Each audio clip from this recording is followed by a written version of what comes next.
Hello everyone.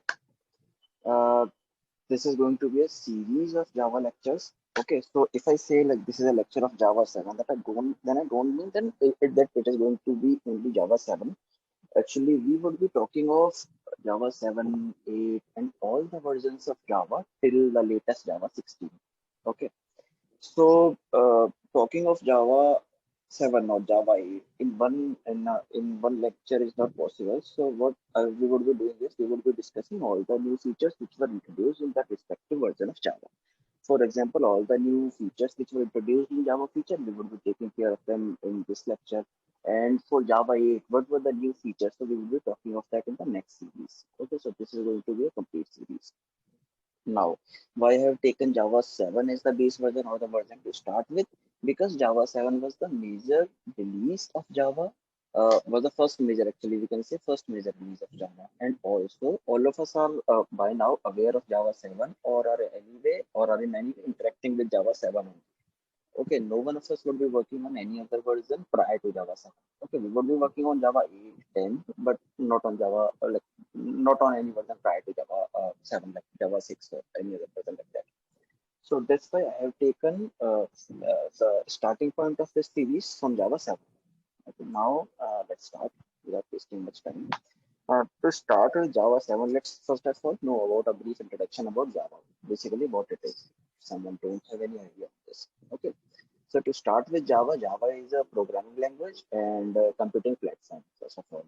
And it was actually released by Sun Microsystems in 1995. Now it is not being managed by some Sun Microsystems. All of us know this fact. Now there are lots of application and websites that would not work unless you have Java installed on your system. Okay, and more are created every day. So it's not like that that we need uh, like it's not like that we would need programming knowledge of Java to start working on any application based on Java.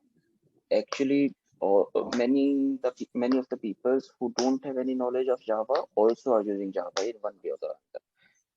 So Java is to talk of Java specifically about the programmers. Java is a fast, secure, reliable, and it works from laptops to data centers, game consoles, scientific computers, cell phones, internet, everywhere. Like we can see Java everywhere. Okay, so the non-technical folks who don't know much of this Java, GDK, JVM, they are also using Java in one way or the other. Okay. Now, let's start off the key advantages of Java. Okay. So Java offers higher cross functionality and portability. As program written one language can run across desktop, mobile, embedded systems. This line actually you all must be aware of this line, but yes, to come again to this set, like we can make a program on one system. We can develop a program on one system and can obviously transport the bytecode on any other system on of the same operating system or on mobile or anywhere which has GRE installed, and we can run that program there, the bytecode there. Okay, so this is beauty of Java. This was actually the first language to offer this type of capability at that time. Also, Java is free, simple, object-oriented. Sorry,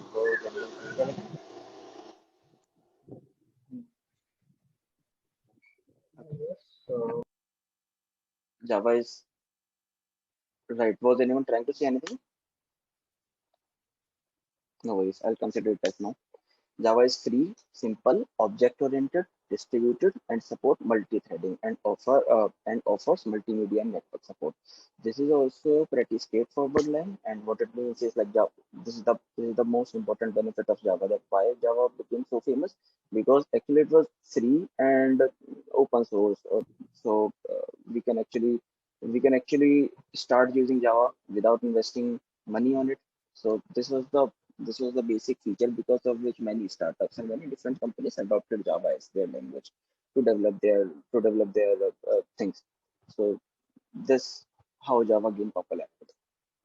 Now these are very various different benefits of Java. This is one of them. Java is mature language. Mature, if we say that the language is mature, then basically we do mean is like we do have support of Java around there can be millions of users who are actually interacting with Java day in and out. So any of the problems you may are facing in Java have been faced by any of the people prior to you, and there are many websites like Stack Overflow, etc., which would be having solutions of that thing. So that's why we say if a language is mature, if a language is new, then yes, we do have to troubleshoot, we do have to debug that thing, we do ourselves have to find out the solution if we are stuck somewhere. It will take obviously our time, but as Java is mature language, so all the problems have been faced and have been acknowledged as well. Like if there is language specific barrier which is stopping us from doing something, then yes, till now it have been resolved because all the things have been covered of that language. So that's why it is more stable and predictable as well. That's why we can see that Java is a more mature language. Now the other thing is being highly popular at enterprise, embedded, and network level, Java has a large active user community. At this point, we have already spoken of, like it has a large active community and support available. Next point is, unlike C and C++, Java programs are compiled independent of platform in bytecode language, which allows the same program to run on any machine that has a JVM installed. This point actually we covered a bit of this point also prior to this. Like all earlier languages, the languages earlier to Java, they like C, C++, or all the modern languages at that point, they actually don't have that bytecode thing. So basically, the compiled code, their compiled code or their machine code was highly dependent on the platform on which it is compiled. Also, the platform, operating system, hardware, all the things like it became highly dependent on that thing. Whereas with Java, we saw this bytecode thing, which actually brings us the advantage that we can compile the thing anywhere, and we will be having handy bytecode, which is a lightweight process, and we can obviously transport it to other different system or hardware or any other thing or any other operating system, and we can run it there. So it has this benefit as well. Relatively seamless forward compatibility. This is also one of the benefits with Java is offering. From one version to another means we can as the language supports seamless forward compatibility. So yes, switching the version from one version to another, it is quite flawless process, and it doesn't take much effort from our end. These were the benefits which are specific to Java. Okay, now let's specifically talk of Java 7, which is our topic of today.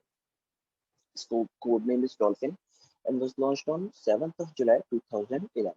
Okay, but was available for developers for 28th of July 2011. So as we can see, like Java 7 is also was also launched in 2011, and it has been years. It has been around 10 years for us seeing this Java 7. So yes, it is highly. We can say it is highly stable, and yeah, it is highly stable, and yeah, yeah, yes. It was the default version to download on java.com from April 2012 up to the release of Java 8. Okay, this is one more point of information.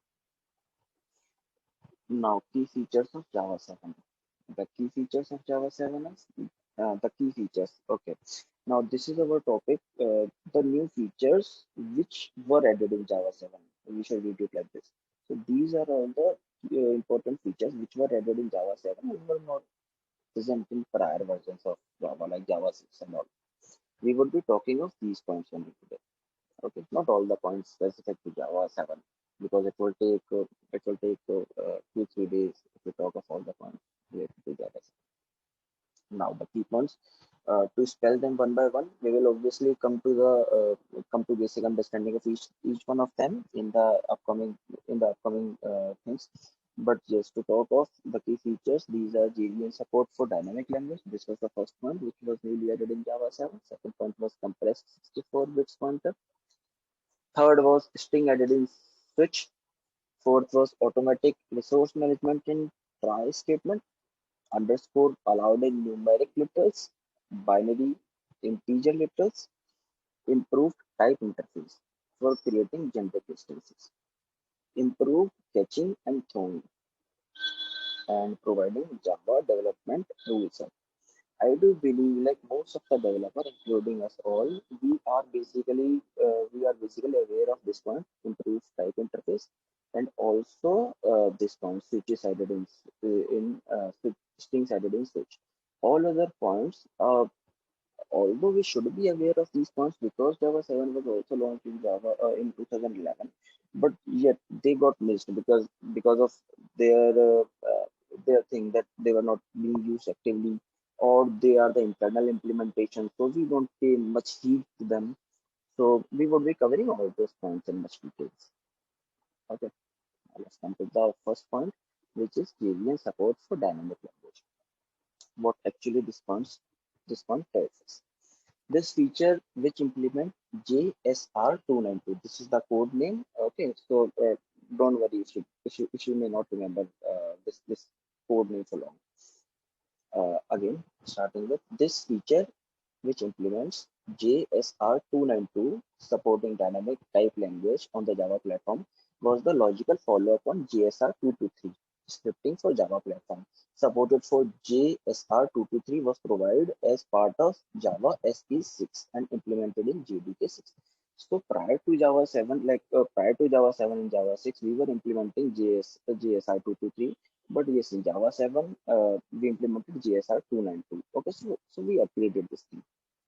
Now, what benefit we get from this upgrade and what actually this feature? Okay, to start with, to understand more of this feature, let's first understand about typecasting with some example of static type language and dynamic type language. Okay, so to come to this point, first of all, let's understand what is typecasting and what are static type languages and dynamic type languages. Okay, then we will more understand this particular feature. Yes. So, what is type checking? Type checking is all about ensuring that the program is type safe, minimizing the possibility of type error.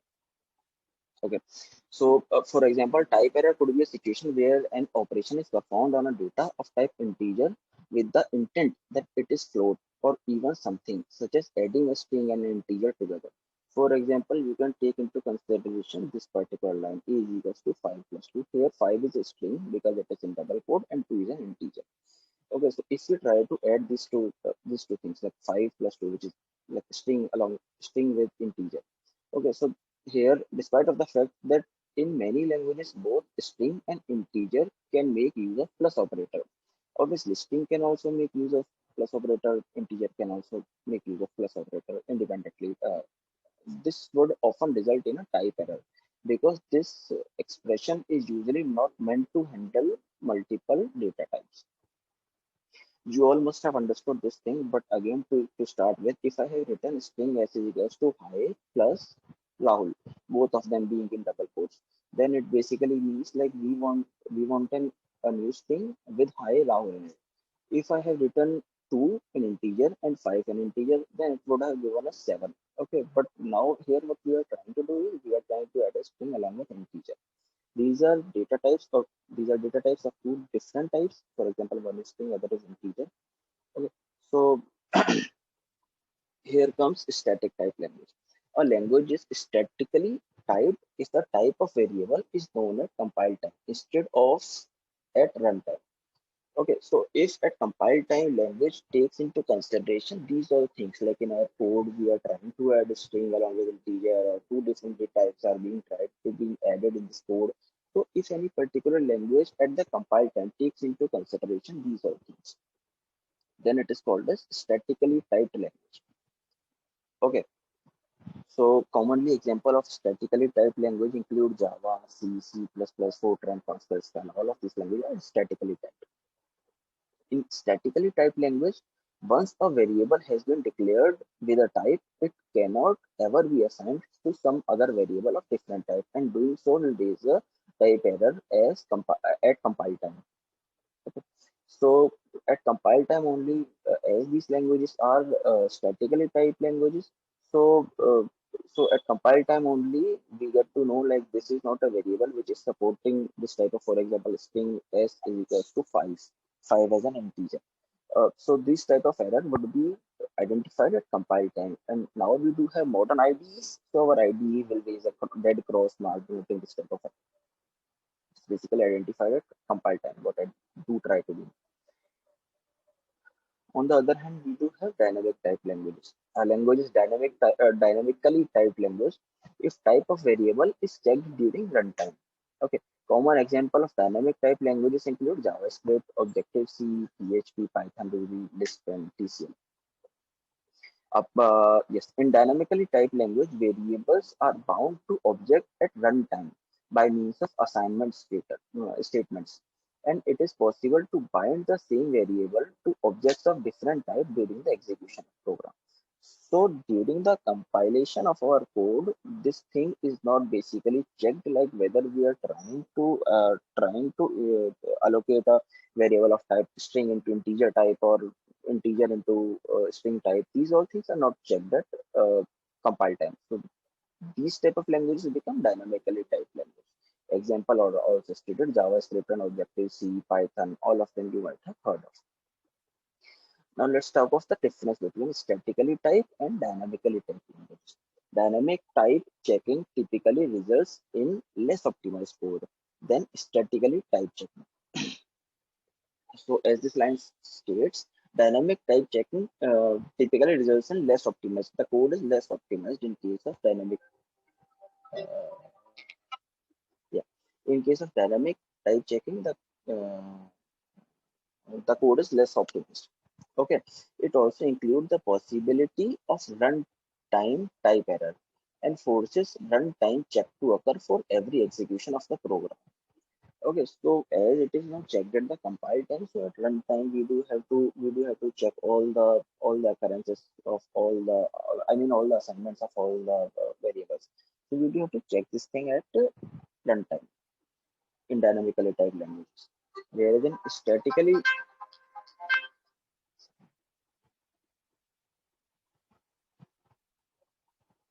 Whereas in static typing usually results in compiled code that execute more quickly because when the compiler knows the exact data type that are in use, it can produce optimized machine code. As it is expected from static type languages, like because at compile time we know the data types and the byte code which we are preparing in case of Java, or the machine level code which we are preparing in case of other languages, that basically is more optimized, but it is more faster and consumes less memory because at compile time only we have given full time to analyze like which all variables are assigned value of which type. Okay, so these things have been checked at compile time only. That's why static type language are considered more optimized. Here is a particular chart denoting some strongly static languages, strongly dynamic languages, weak dynamic, and weakly static languages. As we can see, Java is a strongly static type language, whereas our Ruby or Python, Groovy, these are strongly dynamic languages. Java, C Sharp, Scala, all of them lies in this segment. Yes. Now, a key part of this support is the addition of a new Java bed. Now we are talking of this JVM support for dynamic languages. A key part of this support, like JVM support for dynamic languages, is the addition of a new Java bytecode. So we do have added a new Java bytecode, which name is invoke dynamic. For method invocation, we would be using invoke dynamics.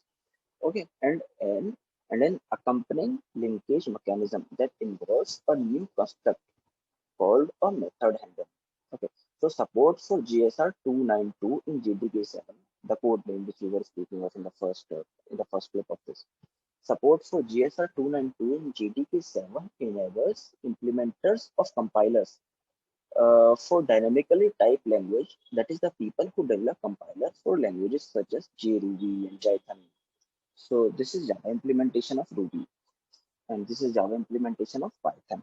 Okay. So the developers of this Java implementation of Ruby or Java implementation of Jython, so the programmers or the people who do make these type of compilers.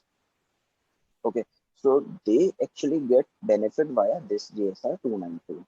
Okay, because it helps them to generate bytecode that runs extremely fast in JVM. Okay, now our Ruby like with JRuby, our Ruby language do have the benefit of statically typed languages. When we talk of like it has the benefit of static type language, means at compile time only it is decided via Ruby. It is decided, as we have seen, Ruby is a strongly dynamic language. But with the implementation of this thing, GSR 292 in JDK 7, it enables implementers of compiler for dynamically typed language, that is the people who develop compiler for language such as JRuby and Python, to generate bytecode that runs extremely fast in JVM. So their bytecode becomes extremely fast with this implementation in place. Because actually at compile time only this implementation thing is being handled. Okay, with the coming of this GSR 292. Earlier it was not possible for them. Now, what actually this change means for application developers? Application developers means the people like us, the developers. This increase the variety and quality of dynamically typed language that run in JVM. Now we can see a variety of dynamically typed languages that run in JVM, such as JRuby and Jython, as I have spoken of in the earlier clip. Like now we see a variety of these type of things. Okay, and also the quality of them also improved a lot. Also, application developers saw more of their favorite dynamically typed language available in Java ecosystem. This is also speaking of the same thing. Also, these features boost the performance of code generated by dynamically typed language compilers that already run in JVM. For example, JRuby compiler generates bytecode that perform well in JVM, but the JRuby bytecode will run even faster with JRuby compiler is modified to use the invoke dynamics bytecode and method handles. Okay, so the performance of these all things which were already there, like JRuby was already there, so the performance of it increased drastically. And also we were expecting to see many more implementers of such languages which would be running in Java ecosystem using JVM. Now, the second point which we can speak of is compressed 64-bit pointers. This is the second benefit of our. This is the second we can say the new implementation of Java 7. Compressed 64-bit pointers. To understand this feature, let's first see how the JVM represent object at runtime. The JVM representation of an object header consists of one marked word, one class word, and a 32-bit gap. Okay, so the JVM representation of object header, it consists of these three things. Let's learn about them. One marked word. This basically serves many purposes such as bias locking, identity hash value, and garbage collection. It's not an OOP, but for historical reason, it resides in OpenJDK's OOP source tree. Okay, so the JVM representation of object header, it contains a marked word. And the second thing it would be containing is a class word. It basically, not always, but most of the time, it is compressed. It is kept in compressed format. Okay, this class word, it represents a pointer to class metadata. Before Java 7, they were pointing to permanent generation. Okay, now after Java 7, it will be pointing to metadata. And a 32-bit gap to enforce object alignment. This makes the layout more hardware friendly. Now these three things is it's not required that you may remember these three things for the upcoming clips. Okay, we will come to these things again at the end of this at the end of this session. Compress 64-bit pointer. Now let's talk of 32-bit versus 64-bit architecture. What basically these two things mean and why are they different from each other? Let's talk about them. Okay, then we will clearly understand like what benefit do we get from this compressed 64-bit pointers. Okay, 32-bit versus 64-bit was 32-bit versus 64-bit was all the rage in early 2000s. Okay, Transformation from 32-bit architecture to 64-bit is by no means an easy job. Everything from hardware to operating system must change, and Java embraced this transition with the introduction of 64-bit virtual machine. Okay, we all know that in early 2000s, this transition to 64-bit was coming. Okay, and everyone wants to move on to the 64-bit architecture. Java also was in the line of adopting this change. In a 32-bit system, we have memory address width of 32 bits. As the name suggests, like we do have a we do have a memory address width of 32 bits. Okay, which means the total amount of addressable memory it can support is 2 to the power 32, which becomes 4 GB of RAM. So at max, we can support up to 4 GB of RAM in 32-bit architecture. But in 64-bit architecture, it solves this limitation. In such machines which are of 64-bit, theoretically, we can get 2 to the power 64, which become this much GB of RAM. Uh, it is it is very much. It is a high number.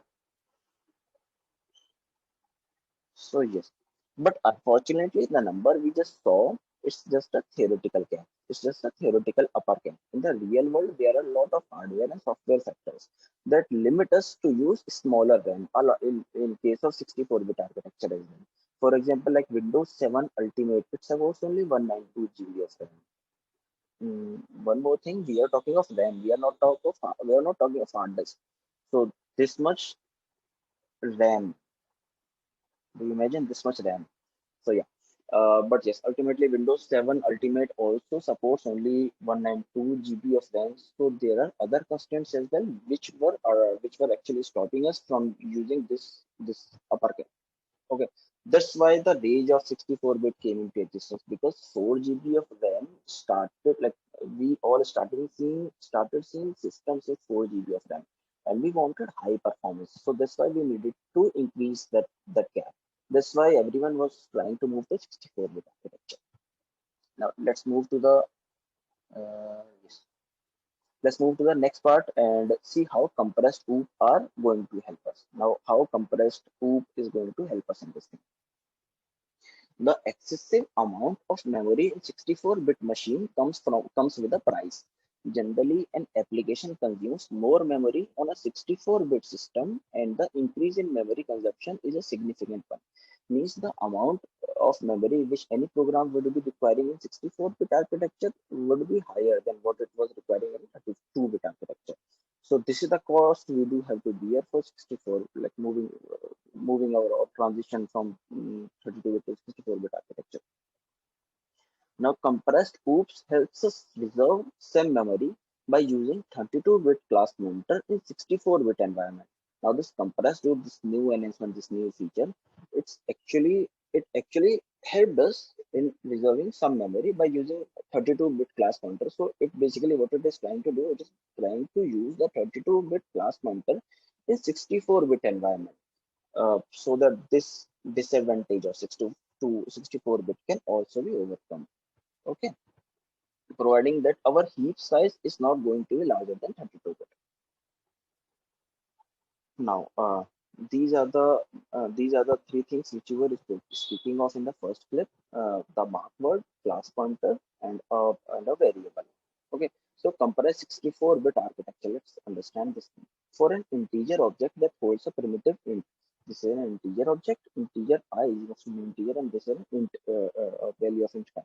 Okay, so if we basically initialize a thing, an object of integer class like this, integer I is equal to new integer.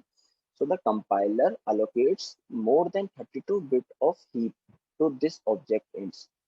To this object.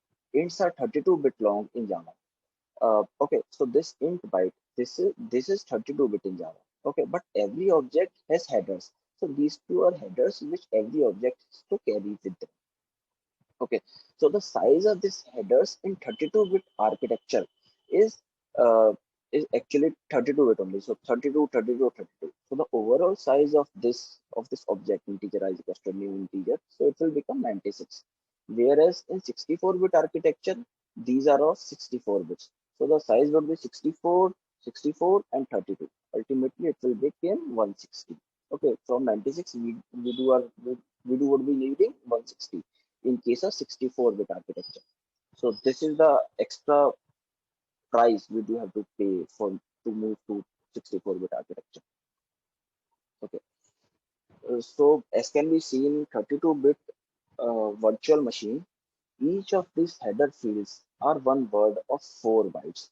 In 64-bit virtual machine, the fields that hold the int remain 32. So the field which hold the actually our actual integer, it remains 32. But the size of other fields doubled itself. So they became 8 byte. Now earlier they were 4 4. Now they became 8 bytes. That's why that's why yeah. That's why the extra amount they would be requiring in 64-bit architecture. Now also a 64-bit reference take up twice the space of 32-bit reference. So this leads to more memory consumption in general and more frequent garbage collector cycles. More frequent garbage collector cycles means like we do have that particular amount of RAM only. Now, if every object is consuming more space in RAM, then yes, we would be needing frequent garbage collector cycles because the space will be filled with less amount of variables in them. So we would be needing more garbage collector cycle and fewer CPU execution. Because when garbage collector cycle will run, then yes, CPU execution would be sacrificed because of it. And CPU execution slices, we started seeing fewer CPU execution slices and our application threads are also reduced. So there comes a deadlock. Like, should we switch back to use the existing 32-bit architecture again? And also it has that thing that it was having a upper cap of 4 GB of heap size, 4 GB of heap size. Okay, so what either should we move to 64-bit or should we remain in 32-bit? This was a big question. Okay, this got solved with compressed 64-bit pointers. I think I will be sharing you another Zoom ID link. It is going to expire in 2 minutes. Okay, I'll share you another link to start with further implementation and seeing like how the thing got retrieved and how it solved our problem.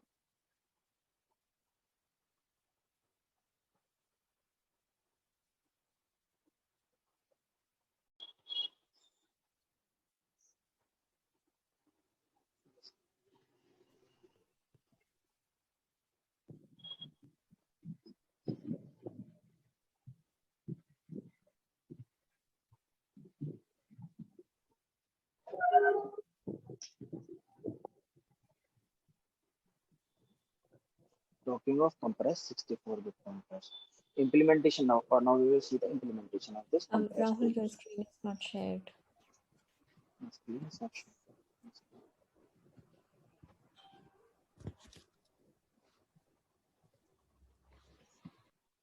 Right. Now let's talk of this compressed 64-bit pointers. Okay. Now we have understood the problem statement. Okay, what's the problem which was arising?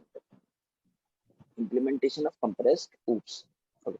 So we also say this thing as implementation of compressed OOPS. Here, OOPS does not stand for object-oriented programming. Here it is a here it basically ordinary object pointers. So it basically stands for ordinary object pointers. So the object pointers, as we saw in previous section, the object pointers are the same size as the native pointer of the machine. So OOPS size in 32-bit or 64-bit on a 32-bit or 64-bit machine respectively. So this 34-bit or 64-bit we are basically talking about OOPS. Okay, so with compressed OOP we have 32-bit pointer on a 64-bit machine. So this is the solution which came up at that time. Like we can compress that 32-bit pointer on a 64-bit machine. How this thing is implemented, or more about this thing, let's see here. Basic advantage of using compressed OOPS. The basic advantage of compressed OOP is allowing more than 4 GB of heap size with 32-bit reference in 64-bit machine. So this basically we do want more than 4 GB of RAM. And the basic disadvantage we were facing is the upper cap of 4 GB in 32-bit reference.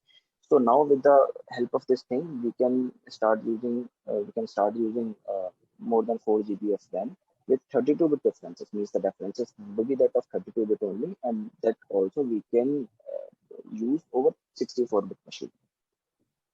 As we saw earlier, the GVM adds padding to the object so that their size is a multiple of 8 bytes. With these paddings, the last 3 bits in OOPS are always 0. This is because number that are multiple of 8 always ends in 000 in binary. So basically, if we talk of this diagram, what used to happen is like this is a 32-bit uncompressed reference. So as it is required that it should always be a multiple of 8 in the 64-bit architecture. So we come to know that the three end bits are always coming up to be 0. These always come to be 0 if this our actual word is a multiple of 8. And with this 64-bit architecture, always our number is going to be multiple of 8 only. So that's why what we decided is let's compress it, or let's just remove these 3 bits.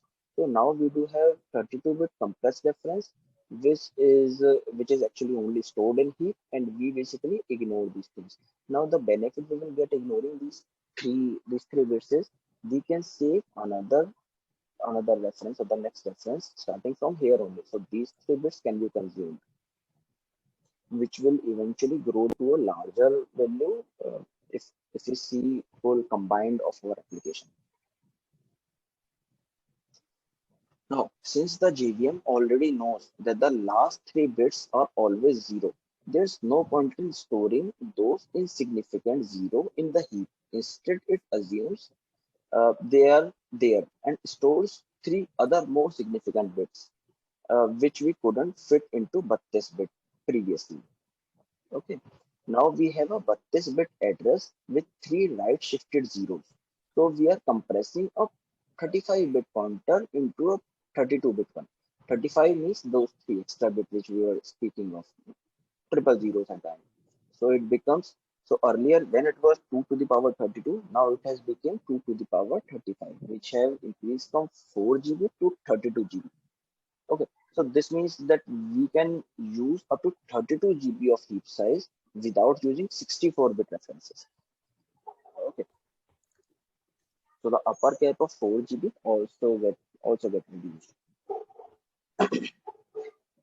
In order to make this optimization work, with the JVM needs to find an object in memory. It shifts the actually what happened internally. It is speaking of the thing. So whenever JVM finds an object in memory, it shifted the pointer to left by 3 bits. Okay, it doesn't compare every time because it internally knows that they are going to be 3 zeros at them.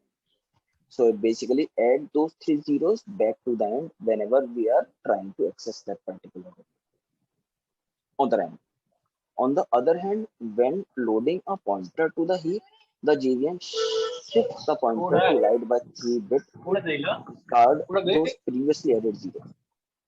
Basically, JVM performances get a hit by this, but that actually we do have to bear. We are JVM performance a little bit more computation to save some space. So this is a trade-off we do have to make. And now, if you want to increase the size to now, with this implementation in place, with this removing the 3 zeros from the end and adding the 3 zeros to the end whenever required, so it has increased our size from 4 GB, the upper cap of RAM from 4 GB to 32 GB. Okay, but what's beyond 32 GB? Like if we want to use slower program, then greater than 32 GB. It's also possible to use compressed pointer when Java heap sizes are greater than 32 GB. Okay, although the default object alignment is 8 bytes, okay, so the value is configurable using this thing, object alignment in bytes tuning plan. Okay, so the significant value should be so this is a particular thing which we do have to take care while giving a new value to this object alignment in bytes. The value should be power of 2 and must be within the range of 8 and 256. 256 is the upper cap. Now, now see, we can calculate the maximum possible heap size using this formula. So initially it was 8. So we were getting we were getting 32, okay, 32 GB of heap size, which we can use. Now, when we increase this object alignment in byte, then obviously we can find out the amount of RAM, consumable RAM we would be using as 4 GB into the object alignment, which we provide. Now, for example, when the object alignment is 16 bytes, we can use up to 64 GB of heap space with compressed pointer. uh, the alignment values increase, the unused space between object might also increase. So this is a basically loophole of this thing of this thing of increasing the object alignment in bytes. So the loophole is all, or we can say like we can't get much benefit from this thing because the alignment value also increases as the alignment value increases, the unused space between objects might also increase. As a result, we may not realize any benefit from using compressed pointer with large Java heap size. Okay, so the unused space also increases. So see here, the size of it becomes it reduced to 32, 62, 64, and 34. It becomes 128 class field minimized. Okay, so the class field, the middle value, the mark value, everything was happening there. So this was the second. This like the two benefits we spoken of Java 7. Those are the internal implementation of Java 7, or we might say like we don't have much of the things to do with that. So that's why we were not much aware of those two benefits which Java 7 came up with. Okay, now there are some other benefits as well, which we are basically using or we can use from Java 7 as a developer. Okay, let's talk of them. The first one of them is string editing switches. Earlier, like prior to Java 6, whenever we do have to use like we were not supporting string in switches. So we do have to use this if else statement. Like if like suppose there is a string with a value red in variable color, so we do have to check equals with equals variable color dot equal red system dot println color is red, or like if else and then else if else. So the combination of else and if else. Okay. Uh, Now with Java 7, as now we can use string with switches. What we can do is uh, like we can directly pass our string here in the switch statement and can apply different cases on this. Like case red, then we can do something, case green, then we can do something, or the default value we can do something. Okay, initially only this thing was allowed on value of integer types. Okay, so now as Java 7 offers support to this strings in switches, it also has some advantages, also has some disadvantages. Let's talk of all of them. Now, the first disadvantage is like it becomes an expensive operation. Switching on strings can be more expensive in terms of execution than switching on primitive data types. Okay, as we all know, string is not a primitive data type. We do have only fixed data types, uh, byte, short, int, long, char, float, double. So string is not a primitive data type. Okay, so the application of switches on string it becomes an expensive operation. So therefore, it is advised that we should apply string in switch only if we are controlling data in string form only. Okay, we should not do like this. Like if we are handling an integer or any other primitive data type variable, then we do turn it to string and then apply switches on string, and like, obviously no one will do it. But yes, it will become very expensive operation. Expensive in the term of computation. Slow. Now, string should not be null. This is the basic thing which we do have to take care while application of string in the switch. Like ensure that the expression in any switch statement is not null while working with string to prevent a null pointer exception. Otherwise, we will get a null pointer exception. Okay, it will be thrown at runtime. Now, case sensitivity comparison. Now, the third thing is like internally, it implements this application of switch at string. It implements string dot equals. So, string dot equals is implemented. So, basically, case sensitivity, it doesn't take into consideration, suppose we are giving a small case thing and it doesn't takes into consideration all the small and upper and all the things. So we do have to handle that thing as well.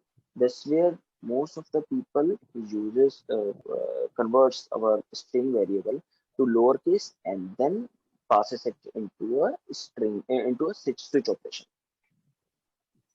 The benefit it offers is like it is better than if else. If you talk of computation and other operations, it becomes easier, and also computation becomes less costly if we compare it with if else. Now the second thing is automatic resource management in Java. With the Java 7, the fourth benefit which came, the fourth major benefit which came is automatic resource management in Java. Java provides a feature to make the code more robust and to cut down the lines of code. This feature is known as automatic resource management. Yeah, using try with resources from Java 7 onwards. Okay, so this feature, as I already spoken of, is available from Java 7 onwards. We will see about this feature in upcoming clips. The try with resource statement is a try statement that declares one or more resources. This statement ensures that each resource is closed at the end of statement, which eases working with external resources. Like suppose there are external resources which needs to be disposed or closed in case of any error, or if our operation also executed successfully, then also we do need to close those resources. So here this thing came into picture, this automatic resource management. This is also for the benefit of developers. That is not any internal implementation. Let's see this thing in action. So basically, in earlier implementations, what basically happens is, suppose this as an example, buffer an object of buffer reader, dr is equals to new buffer reader, and then a new input stream reader system dot in. So basically, we are trying to read something from stream, and then str is equals to br dot readline catch, and then finally we do have to implement a finally block. If in case anything fails in between, or if the operation also closes successfully, then yes, we this finally always, as we know that this finally always gets executed. So it will close that our open object of buffer reader. So we are the close, and closing everything we do usually hinders in finally block. So this is older implementation. Now with this new thing coming into place, automatic resource management in Java. So new way of using try with resource management. So it becomes like this: static string. This is a function, and this is a path throw the exception. So now see, this is the main working code. In try earlier was a block. As we can see, it is not a function; it is just a block. Okay. Here we can pass buffer reader object here only in try parenthesis only, or we can say we are using try as a function. Okay. Now what we are trying to return from it, we can write in this block only. Okay, we don't need to write that finally on other things. Now in try with resources method, there is no use of finally block.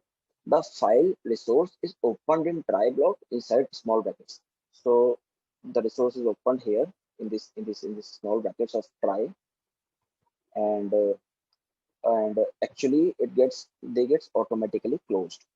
But yes, it also this we do have to take this thing into consideration that only the object, those classes can be opened within the block with they should implement this auto closable interface.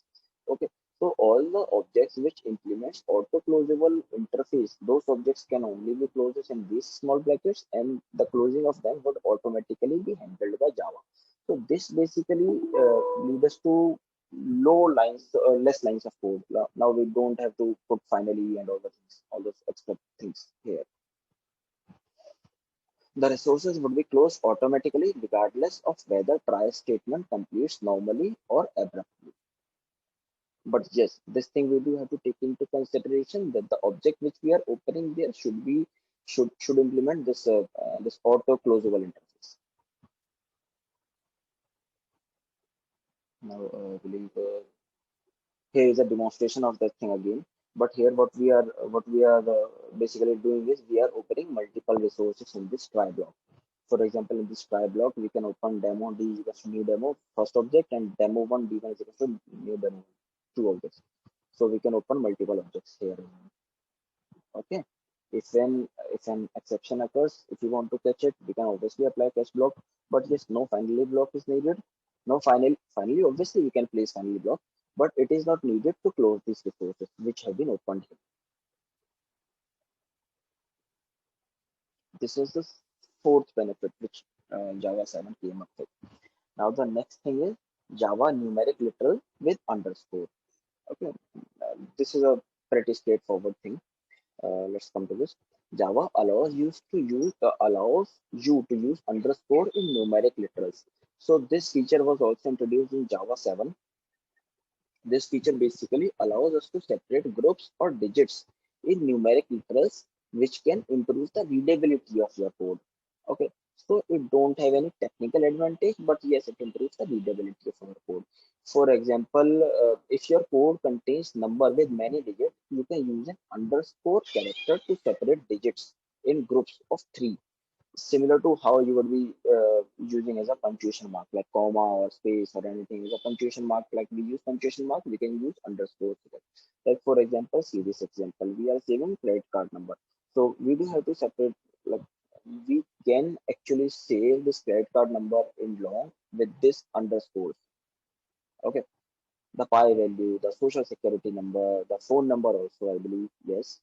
And see, all the things we can store with these extra underscores. Okay, and it will not create noise like what is this invalid vector or something, because this was also a benefit which Java 7 was offering us. Java numeric literal with underscore. You can use underscore at the beginning or end of a number. Like these are the limitations of this thing, like where we can't use that underscore thing. Okay, so again, yeah, we cannot use underscore at the beginning or end of a character. Like for example, this, like int a is equals to underscore 10 or int a is equals to 10 underscore. These will raise error because it will say, not it will say, but actually it is the error is because this is an identifier, not a numeric literal. It will raise an error saying that this is an identifier because it will consider any integer variable starting with underscore as an identifier, and it will raise this error. Again, we can't use underscore just before or after our decimal values. For example, suppose we are trying to say float a is equals to 10 dot underscore 0, so it will raise an error. Similarly, here also we can use underscore before or after decimal. Also, you cannot use underscore prior to f or l. Suppose if you are storing variable of long or float type, we all know that we basically provides f and l at the end. So we can't use underscore just before them. Okay. And we cannot use underscore in position where a string of digit is expected. So here integer dot parseInt. Here, what we are basically trying to do is string is expected of this. This will convert it. This will convert our string into integer type. But here, when string is expected, we are passing underscore because we will consider that underscore is accepted as an integer, and when this will be converted to integer, then it will obviously by default will be having underscore. But yes, this will give us number format exception, and it will not be accepted. Okay. So these are the things which we do have to take into consideration while giving underscore in case of our logicals. Java added a new feature, binary literal in Java. Uh, it allows you to express integral type in binary number system. So this is the, I believe, sixth advantage which came up with Java 7, that Java added a new feature of binary literal in Java 7. Okay, so what is this actually binary literal? It allows us to express integral type, means byte, short, int, and long in binary number system. Okay, we can save them in binary number system to specify a binary literal. Okay, the basic thing which we do have to take care is, like we do have to start this thing from 0b in capital or in small, both the formats are supported. But yes, if it is starting with 0b, then it will save it into byte thing. An example to it, byte b1 is equals to, like it is starting with 0b, so byte b1 is equals to 0b101. B, as I have already spoken, can be in lowercase or in uppercase. Okay, so byte B is equal to 0, B, 1, 1. Both the things are obviously same. Now, whenever we do try to, whenever we, are, we do try to fish out this or to print this, then what will happen is it will give us 5. 5 because this is the binary expression for 5. Okay, so that's how we can save this thing in binary format. Similarly goes for, as I've already spoken, like it is applicable for int, float, and all other things as well. So similarly goes with int as well. Int I is equal to 0, b 101. Now whenever we do print it, it will print 5. Okay. Likewise, it also goes for long and short as well. Now type interface for generic instance creation. This is the next thing. We did seventh benefit of Java 7, that it allows type interface for generic instance creation. And now in Java 7, Java provides improved compiler, uh, which is enough smart to infer the type of generic instance. Now you can replace the type argument with an empty set of type parentheses. uh, this pair of angular brackets is informally known as diamond. We all are aware of this benefit. We all have seen, while storing a object of list, right? Like list integer is the new list integer. Prior to Java 7, we do have to give the full structure of it here. We do have to give the full structure of it here. But from Java 7 onwards, list integer is equal to new list and this empty brackets. So here we just use empty diamond brackets, and it will automatically, or compiler will automatically understand that as it is storing a variable of type integer, so it would be expected to store integer in it. Now, the next benefit of Java 7 is improved catching and throwing. So in Java 7 and later, a single catch block can handle more than one type of exception. So a single catch block can handle more type of exception. We would say that earlier also we can handle more than one exception in a single block by using object of type object, or exception of type exception. Sorry, exception of type exception, because it is a parent class of everything. But yes, you will see the benefit of this thing in my next clip. Okay. This feature actually, let me tell you the benefit of this. This feature actually can reduce code duplicacy and lesser the temptation to catch an overly broad exception, because obviously exception type is an overly broad exception. Now see, earlier what we have to do is, like prior to Java 7, if we do have to catch IO exception and SQL exception, no other type of exception like null pointer exception, or any other type of exception, we don't want to catch in these catch blocks. So we do have to write two different catch blocks, catch IO exception, and have to write respective code there, and also for SQL exception, respective code there. Okay, this was the story before Java 7. But after this implementation of this feature, we can give multiple exceptions in this catch block. So we can catch IO exception and SQL exception, only these two, not any other null or any other. Because if we have to handle any type of exception, then we would be using object of type exception only. But yes, if we have to handle these two type of exceptions only, then we can separate them via this pipe operator. Okay, so the catch clause specifies the type of exception that the block can handle, and each exception type is separated with a vertical bound. Okay, if a catch block handle more than one exception type, then the catch parameter is implicitly final. So the catch parameter, this is ex, it is implement, this is implicitly final. Okay, so we can change for, like, if we speak of this example, the cache parameter ex is final, and therefore you cannot assign any value to it within the cache block. So if you want to assign any other value to this ex block, then we can do it here.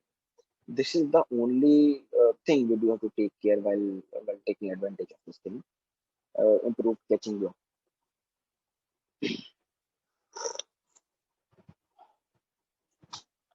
Java deployment tools. This is the next thing. Java 7 update 40 7U40. it introduced the deployment rule set DRS feature for enterprise administrators. So now this is the I believe last benefit. This is the last important benefit which we will be speaking of in this lecture. So it basically says it this advantage basically let me first of all come to this point that it is for the enterprise administrators only. Okay, so now enterprise administrators have full control over what application which we do have to run, which application we do have to block, or which application we do have to give limited access.